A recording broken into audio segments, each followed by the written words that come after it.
Do you want to keep your company exactly where it is? Maybe you don't like making money, you're a sales rep and you enjoy struggling. Then this is not going to be the podcast for you.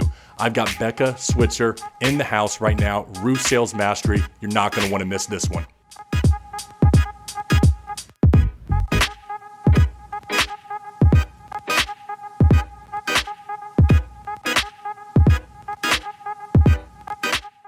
Hey everybody, like I said, I have Becca Switzer here with me. She is an author, she is the CEO of Roof Sales Mastery, and she is helping roofing contractors across the country scale and grow their business. I couldn't be happier to have her with me today. What's going on, Becca? Just hanging out here in Colorado, crushing it with my dogs here. Just got done doing a nice hike and just on the podcast train this week. This is like my second podcast for the week. So having fun connecting with you beautiful people in the industry.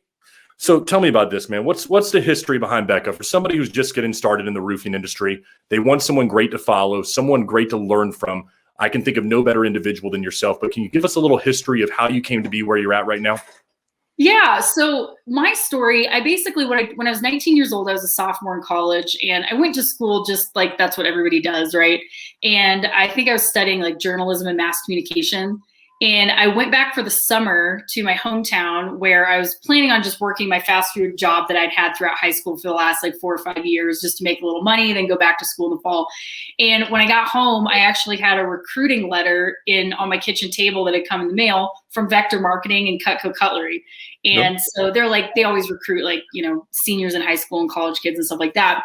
And I remember I'm reading the letter and two of my best friends were there with me. My parents were in the kitchen. I'm reading it and they're like, that sounds like a scam. I think, and one of them was like, I think my brother did that. It sounds like this, I think it's this MLM thing where you have to like sell pots and pans to your friends and family and stuff like that. Everyone's trying to talk me out of it. And I'm like, I'll go find out for myself, So I go, and this is the beginning of my direct sales career. So I go in and I get signed up with this Cutco Cutlery direct sales gig where you're just basically cold calling and asking for 100% referral business. And I did really, really well. Like my first summer, I sold 65 grand or something. So I made $30,000 or $35,000. I'm like, I'm not going back to school. So dropped out of school, did the knife thing for almost 2 years, I think. And during that time, my manager, we actually ended up getting married. So that was my former husband now. Hello, boys. So no longer married, but he had been in the direct sales game for like 6 years and had been managing a Cutco office. He did Omaha, Nebraska, Kansas City. Did really, really well. And one day I remember he called me on the phone and I was in Kansas City now selling knives. And I was driving home, phone rings and he's like, hey, do you think you could sell roofs? And I'm like roofs, like on a house? He's like, yeah. And I'm like, I mean, yeah, I guess. I'm like, if somebody tells me I don't know anything about roofs, but if you tell me what to say, I'm like, sure, of course. And he's like, well, and he starts telling me that there's this guy that was, at the time, he was the vice president of the second largest storm restoration company in the country. Mm-hmm. And unbeknownst to us, he was going to be breaking off and starting his own thing.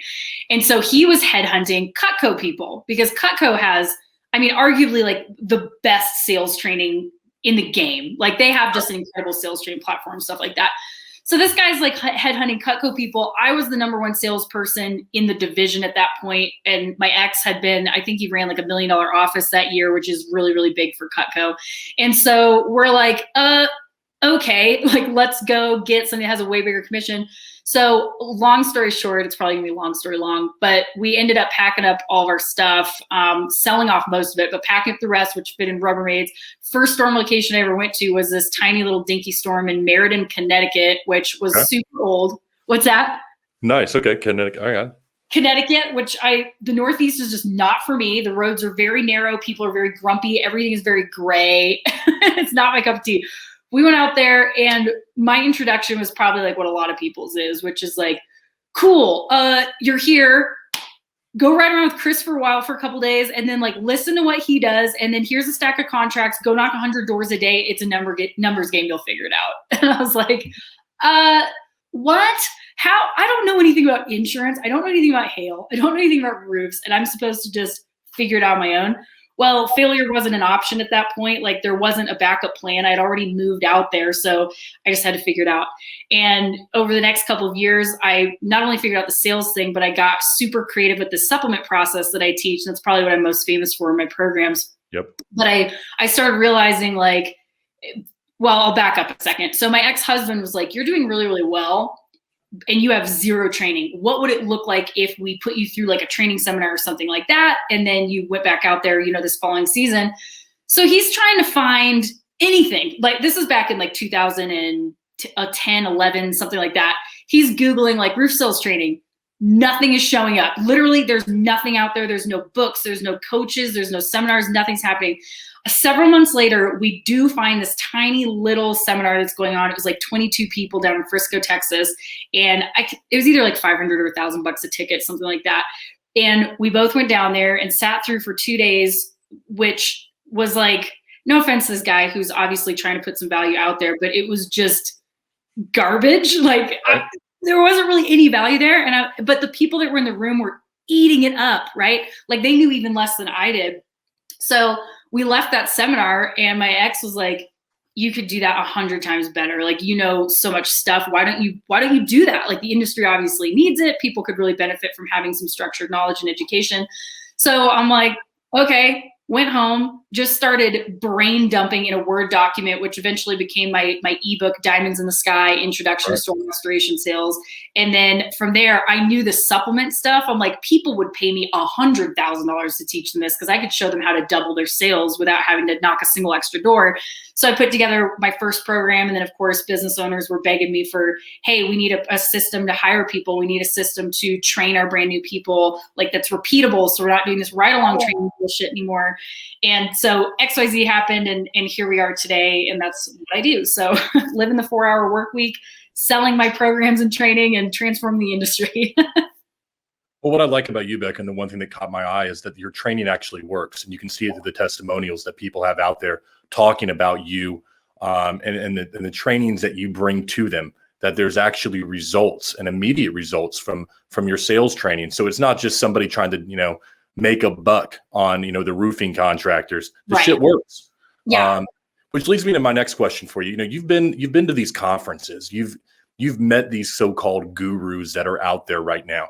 I see a lot of these message boards on Facebook where there's some great people, but there's some newbies coming into the industry as well, maybe like you were years back. How can they distinguish between somebody who actually knows their shit like you and somebody who's just a snake oil salesman? Can you give somebody some advice, even if it's just particular people to go to? What should they be looking out for? So first of all, I hate to shit on anybody, but like you said, there's obviously guys who are out there who just kind of want to. I think there's like it's kind of like a dick measuring contest. I feel like with a lot of these dudes, pardon my French, but it's like the guys that are out there just like bragging constantly and like beating their chest with that kind of a tone and like making outlandish claims like I'll take you from $0 to $50 million, like crazy stuff like that. Buyer beware. Like, and people who aren't giving value away for free, they probably don't have a lot that they're offering in their paid training either. So it's kind of like a lot of smoke and mirrors. It's like that effect that you get where somebody goes, I have all the answers over here and you don't, but if you pay me enough, you'll figure out the black magic that I have going on. And I'm not going to tell you what that is, but if you give me enough money, you'll figure it out too. Like my whole platform, and that's what I see with a lot of people like Ben Menchaca or Jacob Fuchs or, you know, like Deshaun Bryant that are putting out really, really good content out there. Roof Hustler. There we go, man. I like that guy. We had him on. Yeah. Brilliant, right? Really good at sales. And what they're doing, it was the same thing that I did back when I started putting content out there in 2015, was give some of your best stuff away for free. Like people could piece together a ton of my stuff without paying a penny and probably increase their profit by 25%. But if they actually buy the content, they know, okay, if this is what she's giving away for free, I'd probably increase it by 50% or double what I'm doing right now. So I always say, look at what they actually put out there. Are they just out there bragging and beating their chest? Or are they actually giving you content that you can take away and use today so that, you know, if that's what you get for free, the paid stuff's obviously going to be 10 times better. And see, here's where I think a lot of the sales reps out there are making a mistake. And here's what I want to use. You see a lot of companies out there that have their Instagram going, maybe they're running stories, but they don't encourage their sales reps to do the same thing. You know, I see a sales rep, I'll go to their Instagram or Facebook and they have a couple pictures of them on a roof. They're not promoting themselves. I was telling a guy the other day, listen, man, you're making 100K. Take 20K that you're making right now and make yourself a name. Make business for yourself. Self-generate your own business, not waiting on your company to do it. You can take Becca's stuff for yourself. Don't wait on your company to make a living for yourself. Get out there and do it, man. Be your own person. Be your own company. Absolutely. And I like to call that, so something that I refer to that, a little bit of a tangent here, but something that I always encourage salespeople to do is achieve something that I call performance-based leverage, which is basically you're not waiting for some other company to give you a name, educate you, lead you to the number that you want to hit for your sales goal or your income goal or whatever. You take all that into your own hands. Like, you know, and it's easier to put this into the context of a regular job. Like, let's say you wanted to get paid, like, what's a traditional career where people get paid a lot? A surgeon, doctor, lawyer, something like that, right? Well, what do you have to do? You don't show up at the hospital empty-handed with zero education and go, hey guys, I'd love to learn this so that I can make, you know, $350,000 a year. Show me what to do. They would laugh you out the door, right? What do? You have to invest hundreds of thousands of dollars into an education. You have to put in the hours. You've got to get the experience and do the internships and stuff like that. Then show up with your package that says, here's what I've done. Here's what I can do. Here's what I know. Now what's your offer to me, right? So salesmen I encourage them to do the same thing. Like, educate yourself. What have you read?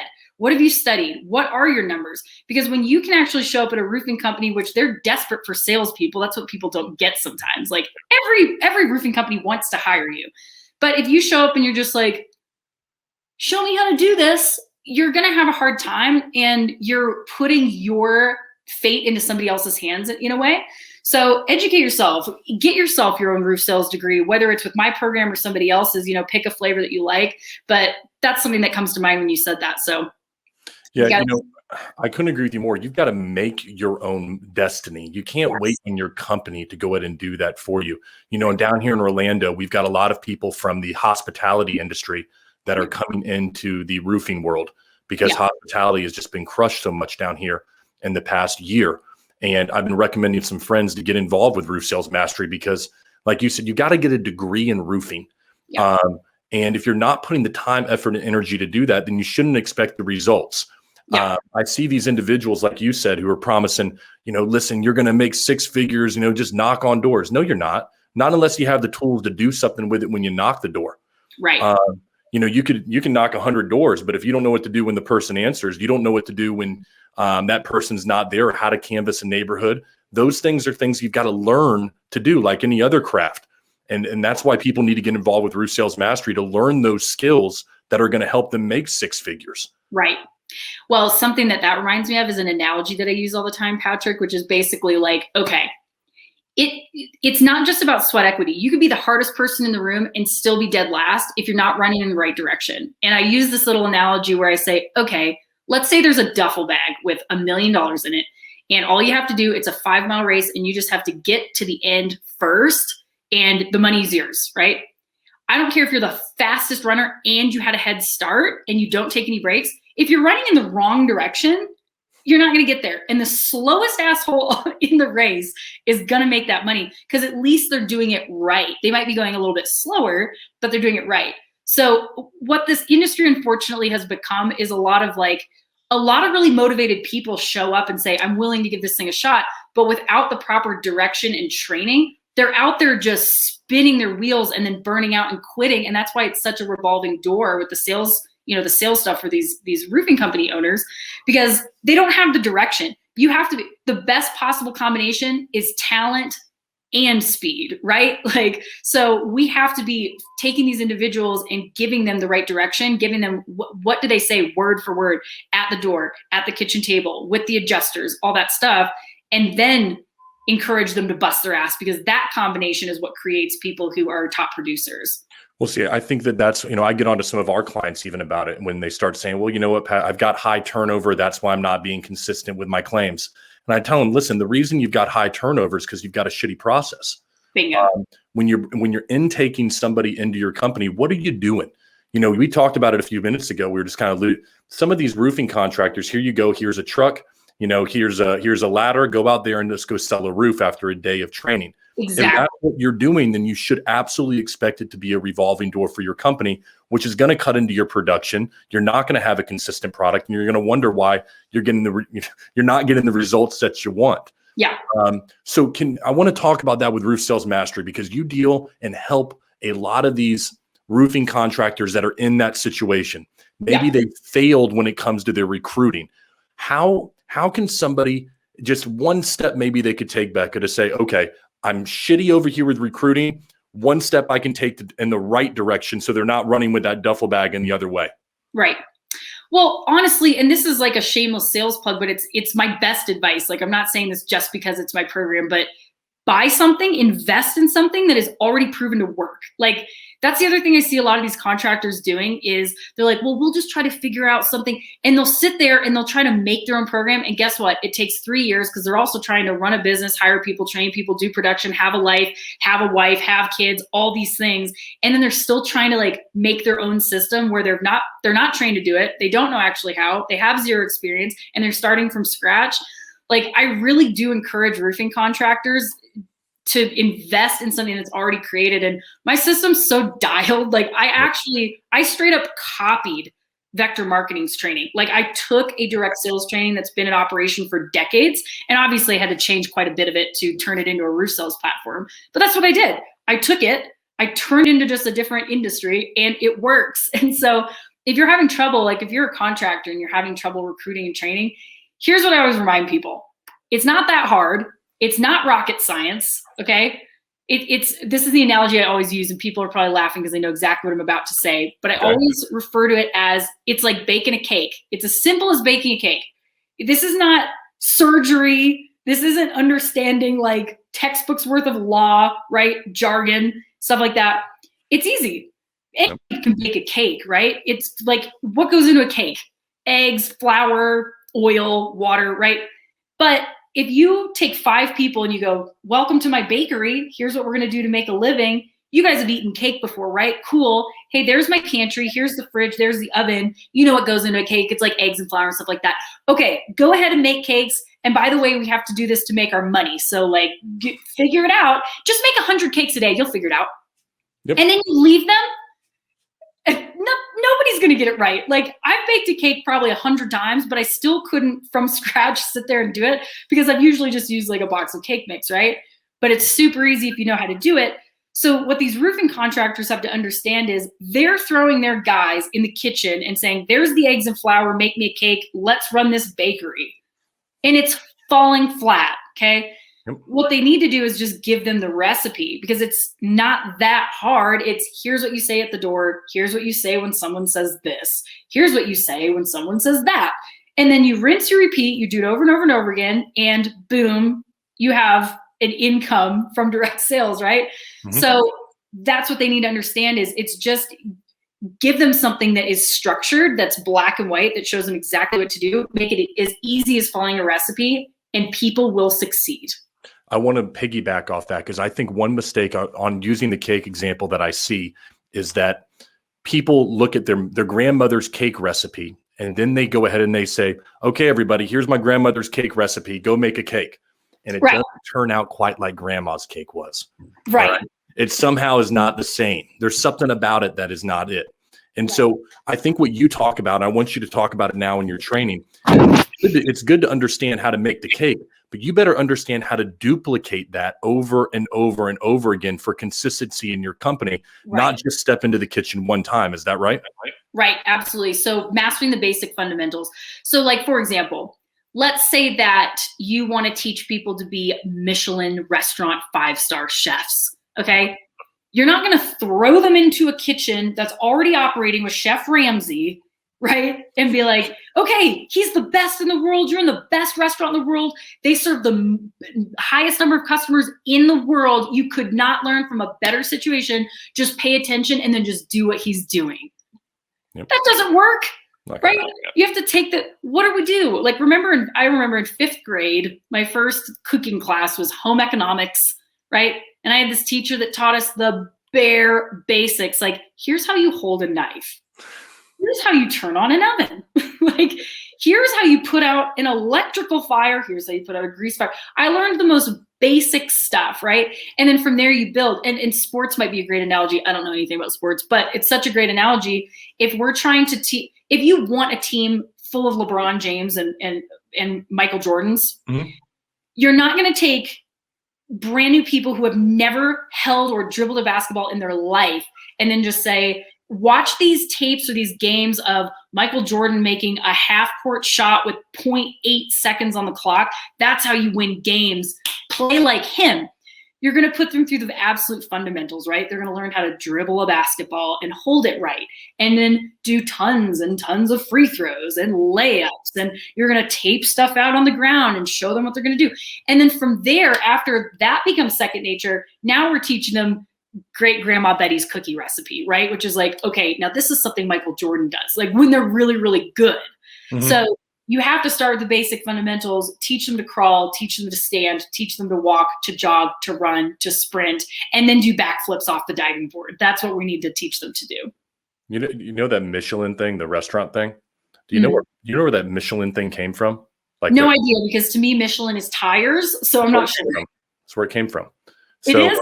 Yeah. So get this. So years back and everything, people were developing tires. We're talking, I believe don't hold me to this. And probably somebody out there will. I want to say it was the 1940s. Okay. So Michelin was coming out with its tires.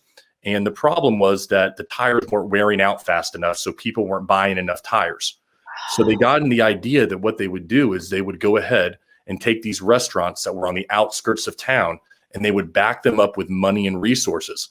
And they would call them 5-star Michelin restaurants, so that people would be forced to drive their vehicles and their tires out there on shitty roads. And then they would be forced to replace those tires.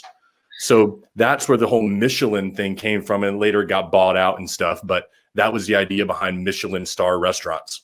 Doesn't that seem like the most far-fetched plan, like for planned obsolescence, like to make your product obsolete? Like, hey, let's make restaurants really far away, and then we'll make people do that. If somebody came to me with that business plan, I would have laughed them out the door. That's so outlandish. But there you go. There's the random soapbox of the day for you, Becca.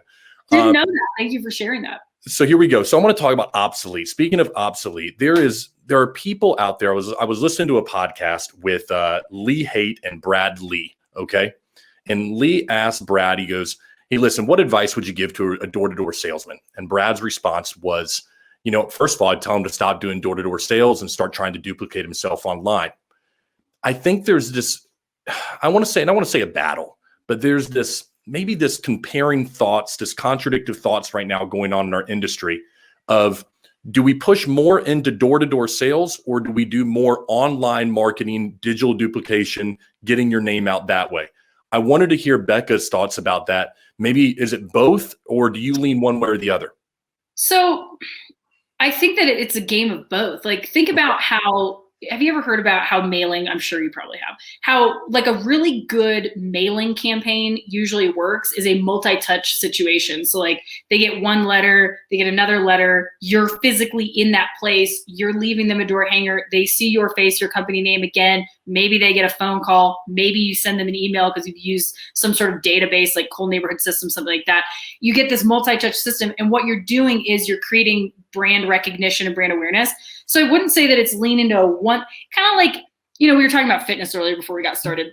Yeah. If you're just doing cardio, you're probably not going to get the body that you want. And if you're just doing weightlifting, you're probably not going to get the fitness level that you want. So there's this combination of things that you need to have a well-rounded result, right? And so I think the same thing is true. Obviously, everything is online. If you get on any bus or go to any store, any restaurant, guess what people look like? This, right? They're on their phones. So they're constantly on their phones. But if you're not physically, like, I'm a huge fan of door knocking, and here's specifically why. People have probably heard me say this before, but in storm restoration, this isn't like, let's say that even you were shopping for a retail roof, like a storm didn't hit your roof. You live in California where there's no hail, no rain, nothing ever happens, and you just decide you need a new roof. Guess what you're going to do? You're going to get on Google and you're going to search keywords, and you're going to say new roof, best roofer in my county or whatever. Well, when in storm restoration, it's not like that. It can be if you get hit with a hurricane and people stand outside and they go, oh shit, half my roof's gone. Obviously, they're going to pick up the phone. But for most of these guys, they're dealing with marginal wind damage, right? A little bit of zippering, a little bit of lift. They're dealing with hail damage, which nobody ever thinks they have damage on their roof. They go out and they go, oh crap, my Escalade has dents in it. That's pretty obvious. And then they look up at their roof. They don't see anything wrong. They're not picking up the phone and Googling you. So it doesn't matter if you have all these pictures and ads and stuff like that going on. It's like, you might have hail damage because people have their own objections that you're not able to address when they're looking at a thing on their phone. So they think, they're like, interesting, sounds like a lot of people had hail damage, but they look at their ceiling, they don't see leaks. They look at their roof, they don't see anything, right? Seems like everything's fine. So what I love about having a presence online is you're putting things out there, you're creating this awareness and this buzz and this recognition, and you're proving that people are hiring you. You're out here doing work. But when you're able to actually couple that with showing up at somebody's door and then handling, because it's a dance, right? What objections are they going to give you? A ton of different kinds. I don't think I have any damage. Thanks, my husband already looked at it. My roof is only like 5 years old. I'm sure it's fine. I think I'll just call my insurance company. Yada yada yada. We already have a roofer. Okay, there's a ton of objections you just can't answer with like a blurb of information on the internet that disappears in 5 seconds. So you got to do both. And I think so many people hate door knocking so much because it's hard, because they really just don't know how to do it right. It's hard. Yep. They want to find some solution to not have to do it anymore. And guess what? There are people that do, for sure. But I think the average person should really be doing both. So I'm going to throw myself out here underneath the bus for you, Becca. Okay. And I bet there are some people out there that are just starting in the roofing industry. Maybe it's their first week. It's their second week ever going to knock doors. If it's okay with you, I am going to do off the top of my head a pitch right now going up to a front door. I'm going to absolutely fail at it. And I want you to tell me maybe 1 or 2 things that I could do better when I go to that door and I'm just like, hey, how you doing? Can we do that? Can't wait. Oh, shoot. I have no idea. Kenny, I have zero idea. I didn't prep for this at all. I'm going back to my old days. The shittiest approach you can. Give me what you think most people are saying. Okay. That's what's going to give us. That's perfect. Okay, here we go. So, Kenny, you want to do like a knock or something? I'll do a knock right here. You answer? Hello. Hey, how you doing? My name is Patrick. I'm with ABC Roofing. I saw some people had some damage on their roofs in your neighborhood, and they were getting a free roof. I wanted to see if there was an opportunity that maybe I could inspect your roof for damage and see if you qualify for the roofs that they're getting. You sure it's free? Well, I mean, what I'll have to do is I'll have to take a look at your roof and decide from there. And once I take a look at the damage, I'll be able to tell you a lot more. So I don't know, something like that, Becca. Okay. So the first thing I always say, remember, you only have a couple seconds to really get somebody to accept that you're there, right? To listen. That was awful. Let me just put that. Okay, I've heard way worse. That's the thing. Okay. So tell me, where did I go wrong there, Becca? Help me out. So in the beginning, here's one of the things that you did. So I always recommend don't waste any time introducing yourself, saying who you're with, because you only have a very short amount of time that people are willing to listen to you. And so wasting it on that, first of all, you already sound like a telemarketer, right? Hi, I'm blah, blah, blah with this and this company. They're like, great, some asshole's going to sell me something. So get rid of it. They're not going to remember your name, your company name anyways, and it's not relevant to the situation. The second thing was, of course, you asked a yes or no question. Hey, I was wondering if maybe you'd want me to go and look at your roof. Yep. That's not assertive. It's not assuming the sale, and it gives them a yes or no opening, right? So they can just say, and guess what? The easiest thing for everybody to say is just no. And I think the average person says no, like, what do they say, 5 times before they say yes? Okay. So one thing that you did well was you're dropping information that there's damage in the neighborhood and stuff like that. I would have done it in a different way, and I can give you an example here in a second. Sure. But another thing that people do that I personally don't agree with and I never did was anything that sounds like selling at the door. So we're like, hey, you can get a free roof. What does that sound like to most people? Telemarketer bullshit. Yeah, like, okay, buddy, right? Sure. Right? So instead, here's how I try to tell salespeople like how to approach this. So instead of approaching it like you're a roofing contractor or a salesperson or you're trying to sell anything like that, instead, what would it feel like and how would you act and what would you say and what information would you give this homeowner if you were a construction worker that worked for the city that was showing up in a yellow vest and a hard hat and a tree went down in their neighborhood and took out the power in a bunch of houses. So you had to do work in their neighborhood for the next couple days to fix it. You'd act completely differently, right? Like you'd be like, knock, knock, knock. Hey, I'm super sorry to bother you. Like I hate knocking on people's doors. But you know that big tree, maybe you don't even know it's a couple blocks away, but a giant tree fell down in your neighborhood and knocked down a bunch of power lines. Several of the people are without power or people's power is going in and out. I don't know if you've been affected by that or not. You could be.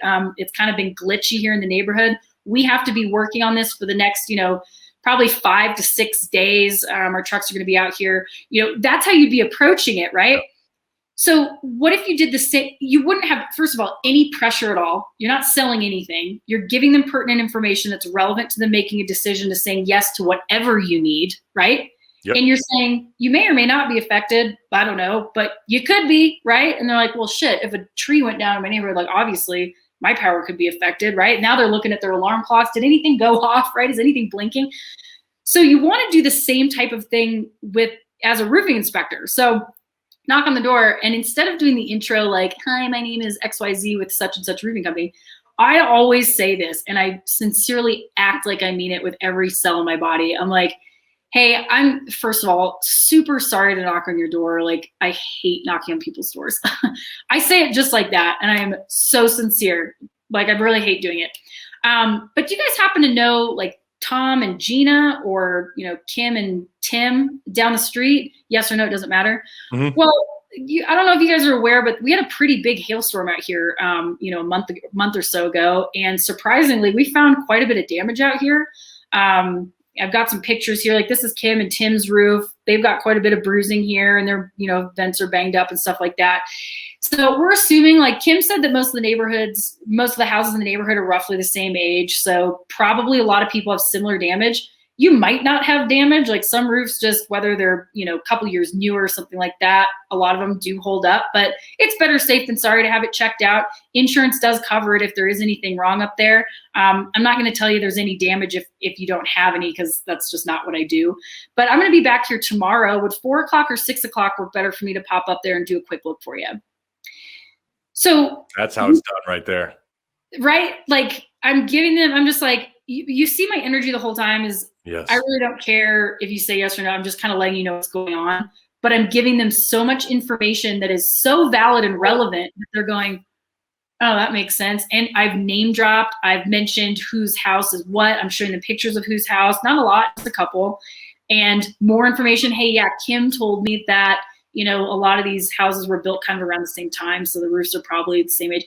I'm giving them so one of my favorite things is, you might not have damage. I say that every single time, because what that does is I'm demonstrating to them they can trust me. Like, you might not have any, I don't know. And what a lot of roofers are doing is trying this like fear technique. Like, yeah, you're going to get, leaks, and then your decking's going to be wet. You're going to have wet drywall, blah, blah, blah, and they're trying to scare people into saying yes. I'm literally just like, yeah, I don't know. I mean, you might not have any, but isn't it better safe than sorry? Correct. And then go ahead, go finish that. Well, I would say the last thing, offering 2 times. What is it? Offering 2 times. So instead of saying, would you like a roofing inspection, yes or no? Or have you had one, yes or no? I go, would you like me to pop over at 4 or 6? Which time works better? Right? Yep. So if I'm understanding this right, and I'm taking a lesson here in the roof sales mastery, and so should everybody else, okay? You got to be sincere first of what I'm hearing about, Becca. Hey, listen, I'm coming to you because I've noticed some damage. Other people in your community, this is how I've been able to help them. This is the damage that I saw in their homes. I wanted to show it to you because I do see some of the same damage on your home. Yeah. Second, they don't give a crap about who you are. They don't care about your company. They don't care about your name. None of that crap whatsoever. Right. Next thing, we stop with the yes or no questions, people. If you're going out there, like Becca said, and you're giving them an opportunity to say, no, I'm not interested, simply just because you asked them that question, you're shooting yourself in the foot. Is that correct? Absolutely, because everybody wants to say no. It's easier to say no. And then what I also hear in that, and I want to get back to this one, is tell a story. Have an emotional attachment to it in some way. I want to get back to that but then the last thing I have written down here is an assumptive close of, hey, listen, it's not going to be this time. Should I come back? It's 6 or 4 o'clock tomorrow. Which one works best for you? Correct?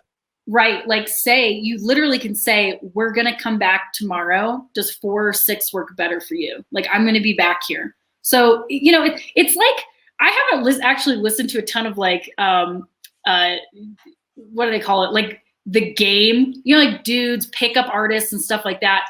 But what I do know of it, and I probably should study because it's probably great sales techniques. But what I do know of it is like, if you go up to a girl and you go, would you like to go out like to dinner with me sometime? Guess what that gives me the opportunity to do, and what I do almost every single time? Or maybe, or like, yeah, maybe, it's like, I'm never going to give, but if a guy comes up to me and says, let me take you to dinner, I'm like, oh, okay. Like you're rendered, it's like, it's a very masculine energy to be directive and assertive, right? But when you do that, people will follow. So you have to step out of like being sheepish or shy or like even leaving it up to choice. I'm not saying be pushy and aggressive. That's not the same thing. If a douchebag comes up to me and is like, being a D-bag and trying to like coerce me to go to dinner, I'm not going to respond to that energy either. But if somebody comes up and is super confident and says, let me take you to dinner sometime, I'm like, fuck, okay. Like, okay, you drop my panties now or later? Like, what's going to happen? Here's the other mistake, though, because along those same lines, I mean, I want to go back to the tell a story, but along those same lines, big mistake I see guys making when it comes to picking up the ladies, all right, is they don't ask the right fucking questions, all right? If you're going to go up to somebody and you are going to ask them a question, at least make it somewhat intelligent, in my opinion. Right.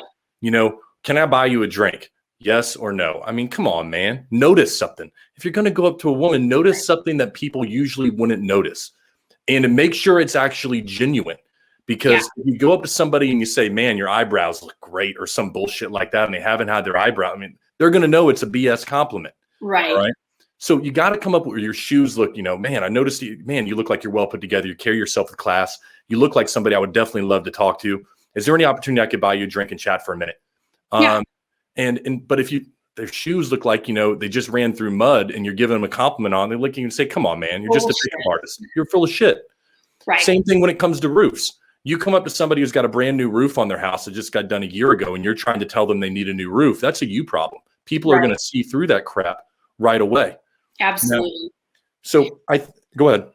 Well, I love what you're saying here. And that just reminds me, one of the lessons that's in one of my programs, I talk about, are you being a roof sales robot? Like somewhere along the way, people are disconnecting from like the most important fundamental practice of this whole thing, which is connection.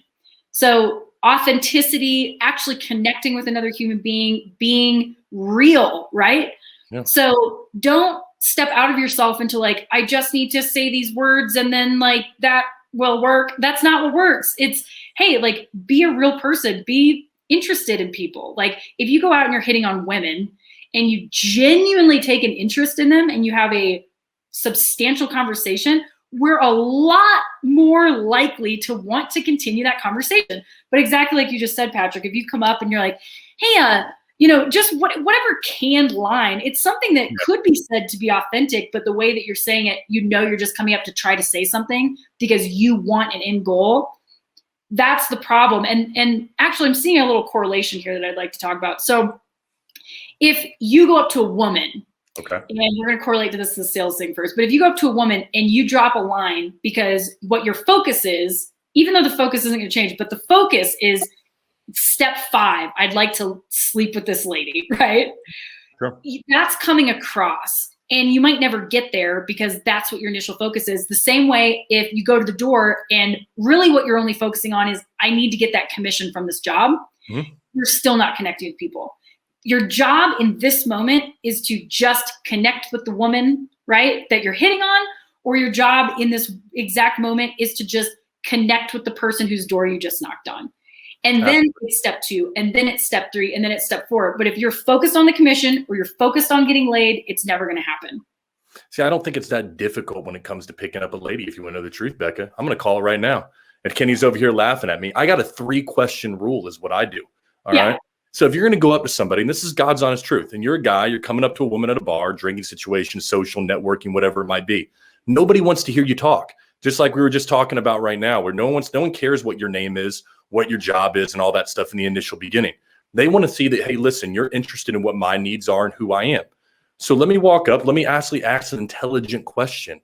All right. Let me go up there and talk to them about what they're doing there. What brought them there tonight? What are they looking to get out of this networking event? Who Right. invited them? Not a, hey, listen, let me buy you a drink and let's chat for a minute. Actually Right. show some interest in what that individual is doing. I think the Right. same goes for roofing sales too. If you don't know what to say, I was talking to Sean about this with what's it called? Gosh, he's gonna kill me.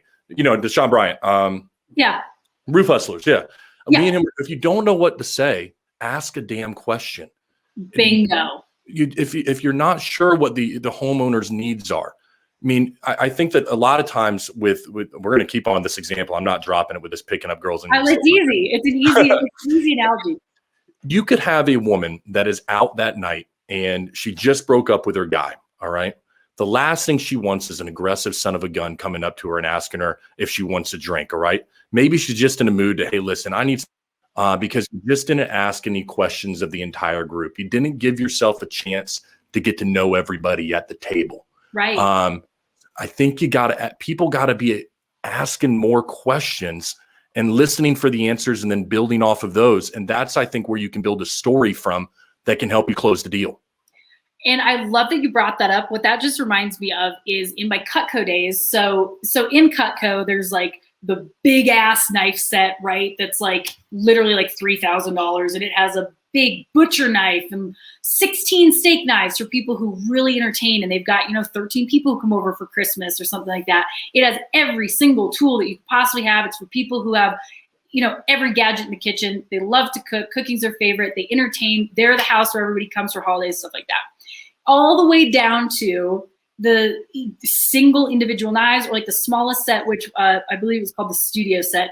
And this one had like it was called the spatula spreader. And it's basically this spatula that also has a knife blade. And we say this is like what college students use, because you can scoop the peanut butter and the jelly, but you can also cut the sandwich in half. And it's got, like the trimmer knife, which is for cutting tomatoes, and kind of just your everyday knife. And then it has 4 steak knives, because who doesn't use 4 steak knives, right? Of course. And so, but if you go into an appointment and you're not asking people, hey, how often do you cook? What do you like to cook? How often do you entertain? Do you host people for holidays and birthdays, stuff like that? What do you do for Christmas? Are you somebody who eats takeout on Saturday, or do you cook a big meal? And you're trying to sell them, you're going in for the kill, and you're trying to sell them this $3,000 knife set, when they could have possibly bought maybe the smaller one, but you are hell-bent on just selling that because you're not listening to them and paying attention to them. Mm-hmm. You're not going to make a sale, and you're probably going to piss them off because they're like, bitch, you ain't listening to me. Like, I don't look around my house. Like, does it look like I cook? Like, right? So you don't want to try to sell the ultimate set to a peanut butter and jelly person. Absolutely. And so that's kind of something that came to mind when you're talking about, like, even just asking some basic questions, figure out what's up with this person, what makes them tick, like, what do I notice? How do they feel? What do they care about? What's wrong right now? What are they afraid of? Like, all those things matter. Mm-hmm. They really do. And I think even asking the very simple question of, do you like your roof? If you're going out there and you bring the person outside with you, do you like your roof? Well, you know what? I'm really worried because this tile keeps on cracking. I'm concerned that that's going to be a problem in the future. Okay, they've told you now that they're concerned about cracking. They're something you can build off of to be able to help that homeowner put their mind at ease about a quality product that's going to last them for an extended period of time. Yeah. Listen to what they're saying. And so I know we're running short on time right now. So I've really enjoyed this, Beck, actually. It's kind of went by quick. But I want to talk to you just because me and you have not talked before. And I want to tell you a little bit about my company. And you tell me if you think there's value in it, where you think the flaws are, where you think we could help roofing contractors across the country, if that's okay. Okay. All right. So started off as a collections company about 5 years ago, okay? I was doing collections for roofing contractors, people who held on to depreciation payments and decided not to pay anything. Yeah. We saw that about 90%, give or take, in a given year, the files we received were insurance, and we said, man, there's got to be a problem here. The system has to be broken. So my business partner and I created My Claims Care. And what we do is this. It's such a simple thing. I pay roofing contractors when they finish the job. Very simple. I'm the one who worries about endorsements. I'm the one who worries about depreciation checks. I'm the one who worries about insurance proceeds being released. Once you have an approved claim, you put the roof on, you send me a COC, I pay you for that roof. Once the supplement gets approved, because I know you deal with supplements a lot. Once the supplement gets approved, I pay you that money right away and I chase down the check. You just have to tag me in on that. So you never chase down a check ever again. So what I'm allowing these contractors to do is to cash flow their business instead of carrying around an AR of 500,000 because they're on a 120-day cycle waiting on insurance claim money to come in. They can put on a roof, get paid for the roof, pay their sales rep, move on. I love that. Submit their supplement, just like, through your approach, submit their supplement, get maximum amount for that. And then once that supplement gets approved, boom, tag me in. I'll pay you the supplement now too. So you never have to go back out to the house for that supplement check. So how is that working? Like are you doing like an assignment of claim or assignment of benefits with these customers? And that's how, how is the money coming out and coming to you directly? So I made a big mistake, Becca, in the beginning of doing that. Like I tried to have them sign a, direction to pay. When you did that and they saw a third party company, that the hair on the back of their neck went up. Do you know what I mean? Okay. So what I did is we changed our contract is now directly with the contractor. So I do a direction to pay with the contractor so that I can work with the insurance company on behalf of them. So all I'm doing is right. So what I do is in the beginning, when somebody opens up a claim, I actually call that homeowner as their back office. So I'm the Becca Switzer Roofing back office claim specialist, calling to answer their questions, get a relationship with them. And then that way my team on behalf of that roofing contractor is working with them throughout. I tag into like an AccuLynx or a Job Nimbus so that all they do is just tag my team in and we kind of work as a 1099 employee on the back end. That's where we get our pictures from. That's how we know when we're able to fund, we get a COC. We're just an extension of their team outsourcing that back office. Got it. So you're calling as ABC Roofing, even though it's your company, and you're dealing with collecting checks, making sure stuff, mortgage checks, anything like that. Correct. So what I'm doing is I'm the one doing that with the mortgage company. So while I'm waiting on those endorsements to come back, my clients have already put on the roof, because while other people have to wait for that money to ACV check to come in, as soon as there's an approval, you can move right to production, put that roof on immediately, do your supplements as you're, just like you teach, and then boom, you're getting paid for those right away too. So then how are you making your money? Like how are you charging contractors? I charge about 7% of the RCV. Okay. So, on $1,000, or let's say a $20,000 claim you get approved, then I'm going to pay you $19,000 when you finish the roof. And then I take my money there.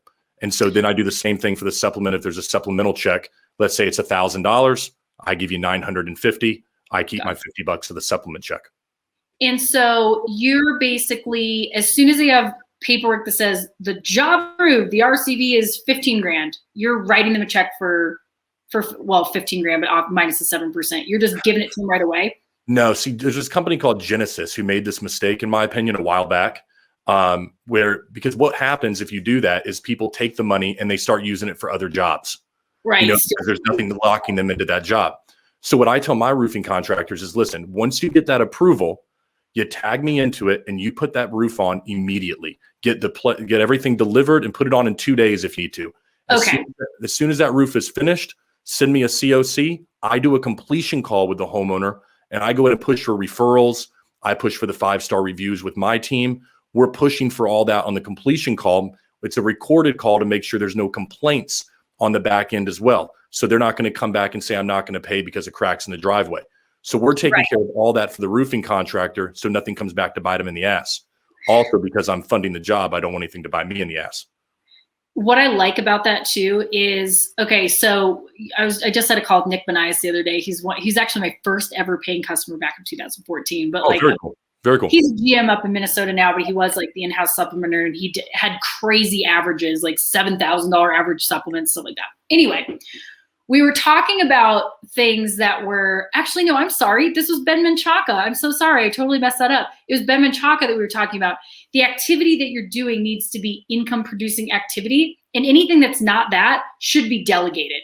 And so what your service is allowing contractors to do is the stuff that, while it's absolutely critical to making sure that they have a bottom line, running around chasing money and getting reviews and stuff like that, aren't the things that they actually need to be doing that's putting income in their pockets. It's like if they can offload that to somebody that deals with all of that kind of back end stuff so that they can put the roof on and move on to the next one, get another roof, put that roof on. That's really what they need to be doing. Yep. And so I love that that service does that. And the other thing that I love about it is salesmen and roofing contractors get a little bit too, there's an emotional connection, right? When you're doing something like asking for referrals, asking for reviews, because you really care if you get them. And it can be a little nerve wracking. You don't care. Obviously you do care on one hand, but you're not the one that's like hurt either way. If you ask for something and somebody says no, you're not nervous asking because you're not emotionally connected to it. So your results are probably better. It removes the stress from the other person. I love that. That's brilliant. Well, also what, roofing, I want sales reps to sell, and you're not selling when you're having to call an insurance company and sit on the line for 45 minutes while you wait on, hey, you're trying to talk to a desk adjuster, trying to get insurance proceeds released so you can get your commission. And also, as well as I do, you crush that supplement. And then if you have to go back out to the house to try to get that check, that's an hour for that sales rep to go out there in some companies and come back. Forget that. Let's let you focus on selling roofs and making money. That, like you said, stay in your lane. You specialize people, but we're paying people $50,000 a year in a back office to go chase down money that they're never going to get. Right. And so that's where we look at is, hey, how can we help these contractors grow and scale their business without having a damn AR from insurance companies that are in no rush to do anything, or banks that are in no rush to do an endorsement hanging over their head? Because that's where I think the value is. So that's what we're trying to do. That's how I'm helping the roofing contractors out there. I came from a collection standpoint to try to stop their AR forever. Yeah, no, I love that. There really is, if people can wrap their minds around the idea of directly income producing activity versus the activity that's necessary to run their business but isn't actually creating revenue, then offloading that for 7% is a steal. Because what the example that you just used, let's say that you can cut off even just 1 hour for the salesperson on every claim. That single hour is another sales presentation. It's knocking another 30 doors, right? So those are the things that you cannot delegate and make somebody else do. Like, those people have to do those tasks. So relieving them of that in any way is huge. And that's what we're trying to do. But if we want to maximize their time and their abilities out in the field, they need to get involved with Roof Sales Mastery. Can you tell them, Becca, how do my clients get involved with you so they can increase their sales? How does somebody find Becca and really learn from what you're doing out there? Yeah, so you can go to roofsalesmastery.com. All of my programs are there. You can just buy and enroll right there on the course or right on the site. So you can go and click around the recruiting machine, the advanced sales and supplement training program, the new hires training program, all that stuff is there. You check out my ebook if you haven't dipped your toe into Roof Sales Mastery at all. It's Diamonds in the Sky, also available right there on roofsalesmastery.com. I've got the Roof Sales Mastery Instagram, which is @roofsalesmastery. And then of course my YouTube channel has there's probably almost 1,000 videos at this point. So you can look up my YouTube channel there as well. And of course there's also the Facebook page, also called Roof Sales Mastery. So Google Roof Sales Mastery. I'm there, Becca Switzer. You come find me. My ClaimsCare clients, if you are not involved with Becca, you're beginning an email from me to get involved with her course so that you can maximize your sales out there. Diamonds in the Sky, wonderful book for you to pick up if you want to get involved. You've got somebody new coming into your company. You're not sure exactly how to bring them to the level that you want them to be at. This is the kind of training that you need. This is the kind of person that you want to get involved with. I'll kind of end with that. I'm going to be in Colorado in a couple of weeks. So what do you think? 4 or 6 o'clock for dinner, Becca? Fine, 6 o'clock. 4 o'clock's pretty early. What are we eating? Is it going to be sushi? Listen, for you, I mean, it's whatever you. Let me ask you a question, Becca. What kind of food do you like? I love sushi. I love noodles of any kind. Thai food's good. Every now and again, a good juicy burger. French fries are probably my favorite food on the planet, but sushi's always like, if I'm going to go out to dinner, that's usually like what I want to go get. All right. Well, then you know what? Listen, I just asked a question. I figured out what Becca likes for dinner. I'm going out to Colorado. Sushi it is out there in Colorado. Have you figured out my favorite color yet? Purple. There we go. See, I'm here. I can see. I'll tell you. Hey, I listen, Becca. It was truly a pleasure being able to sit down with you. I think there's so much that you're bringing to the industry, and whatever we can do at My Claims Care to help further that, we're on board. Thank you. I appreciate it. It's such a pleasure chatting with you as well. I had a great time. We should do it again sometime. This was such a fruitful conversation. I feel like our synapses were just firing the whole time. So Well, we said 6 o'clock, right, for dinner. So I'll see you in a couple weeks. see you at 6 p.m. We'll record it live. That'll be interesting. Talk to you later, Becca. We'll see you later. Bye. Bye.